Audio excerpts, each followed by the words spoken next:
جہنم کی آگ سے بچانے کے لیے فرسٹ چیز کیا ہے؟ علم دین حاصل کرنا۔ فرض علوم 3 چیزوں پر مشتمل ہے۔ نمبر 1 عقیدہ دلیل کے ساتھ جاننا، اور عقیدے سے مراد عقائد اسلام ہیں، اللہ کی ذات، صفات، نبی، رسول، نبوت، رسالت، آسمانی کتابیں، جنت، دوزخ، جن، فرشتے، تقدیر، آخرت، ان کی معرفت حاصل ہونی چاہیے کہ اگر آپ کا بچہ آپ سے پوچھتا ہے کہ ابا جان تقدیر کیا ہوتی ہے، آپ بالکل شرعی جواب دیں۔ یہ نہیں کہ بیٹا میرے خیال ہے ایسی ہوتی ہے، آپ کا ہمارا خیال نہیں چلے گا، ہم وقت کے امام اعظم ابو حنیفہ نہیں ہے بھائی۔ شریعت کیا کہتی ہے بتائیے؟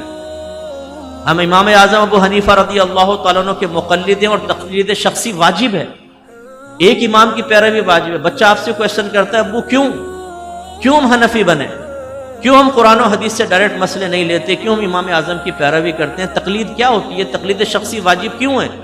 والد کو معلوم ہونا چاہیے، وہ جواب دے۔ جنوں کے بارے میں کون سا صحیح عقیدہ ہمارے ذہن میں ہونا چاہیے، فرشتوں کے بارے میں، اسی طرح کون سی تقدیر ایسی ہے کہ اگر نبی بھی اس کے خلاف دعا کرنے لگے تو اللہ تبارک و تعالیٰ اس نبی کو دعا سے روک دیتا ہے کہ یہ تقدیر نہیں بدلے گی، آپ اس کے حق میں اس طرح دعا نہ کریں۔ اور کون سی تقدیر ایسی ہے جو تدبیر سے یا دعا سے بدل جاتی ہے، یہ ساری معلومات ہونی چاہیے۔ ایسے ہمارے نبی کریم صلی اللہ علیہ وسلم کے بارے میں ہمارے ذہن میں کیا عقائد ہونے چاہیے؟ اگر آپ کا تعلق اہل سنت سے ہے تو ہمارا یہ ذریات اہل سنت میں سے مسئلہ ہے ضروری، اور اس کو میں عقیدہ اسلامیہ بھی کہوں تو بیجا نہیں ہے کہ نبی کریم کو علم غیب حاصل ہے۔ یہ ہمارا عقیدہ ہے کہ نبی کریم علم غیب، ہر نبی علم غیب جانتا ہے، لیکن والد کو پتہ ہونا چاہیے کہ جب بچہ پوچھے کہ ابو غیب کہتے کس کو ہیں، نبی کریم کے لیے علم غیب کیسے ثابت ہوگا؟ کون سے وہ 8 اور 10 عقیدے ہیں کہ جو نبی کریم کے علم غیب کے بارے میں ایک مسلمان کے ذہن میں ہونا چاہیے، جن میں سے ذرا اوپر نیچے کریں گے تو ہم کافر ہو جائیں گے، یہ بدعتی ہو جائیں گے۔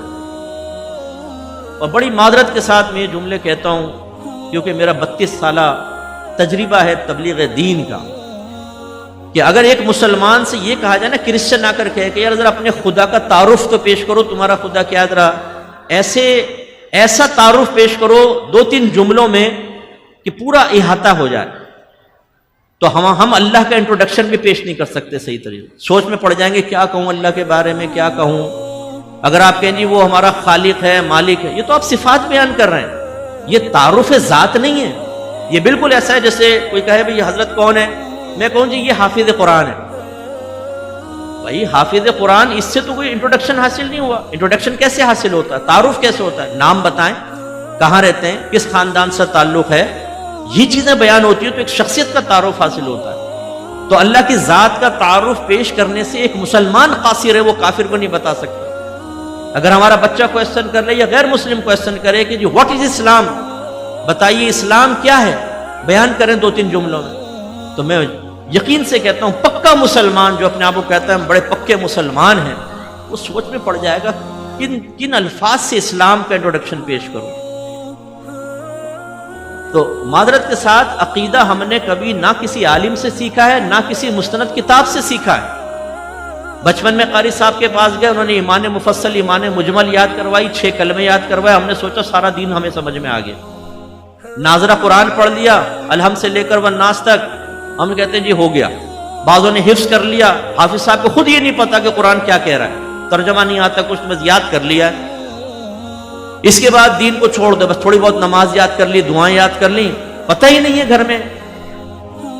ہم میں سے کس کا گھر ایسا ہے کہ جس میں ایک باپ اپنی اولاد کو بٹھا کے سمجھائے کہ بیٹا دیکھو اللہ یہ ہوتا ہے، آسمانی کتابوں کے بارے میں یہ عقیدہ رکھنا چاہیے۔ ہم کہتے ہیں قرآن تمام آسمانی کتابوں سے افضل ہے، حالانکہ پچھلی آسمانی کتابیں بھی اللہ کا کلام اور قرآن بھی اللہ کا کلام، اور اللہ کے کلام میں افضل تو ہو سکتا ہے، مفضول کی گنجائش نہیں ہے۔